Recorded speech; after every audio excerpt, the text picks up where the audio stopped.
ana cewa ne ka yi cikin sanaki da ka samu mai haƙuri ne.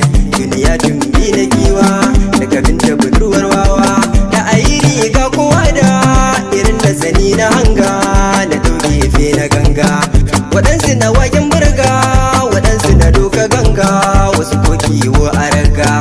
Mata a gasan da yanga da ruwan rafi sai da guga jika mafari na danga.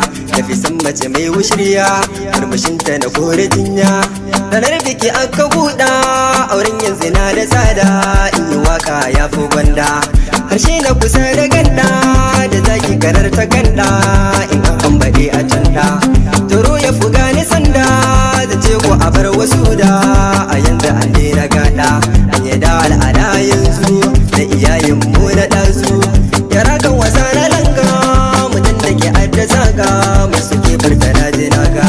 Da yawa mun fi so mai dinga ki faɗi guri na ranmu ko mai da ai da mu a irga. Ƙauyukan bai da dana hanga da dire madadin katanga da birni mu mu daina barga. Gaskiya da ci kai gare ta mafi kai ne gare mu binta. Kuma aka san daren ma limanci na sirran ma mutum ciki san na kema. Faɗana ta in gaya ma Allah ne bai bada dama ya banke shigar kaso ma. Inda ya sadaka kama sai ya gaji in gaya ma ba a nasara da kima. Fari da daban da baki duke sharri ka shuka girki. Dai da rabo da walla sai na zama abin kwatance a cikin su mawakan dauri. Majinanin ta ga illa na san sarki na Allah shi dai ban yayi kari.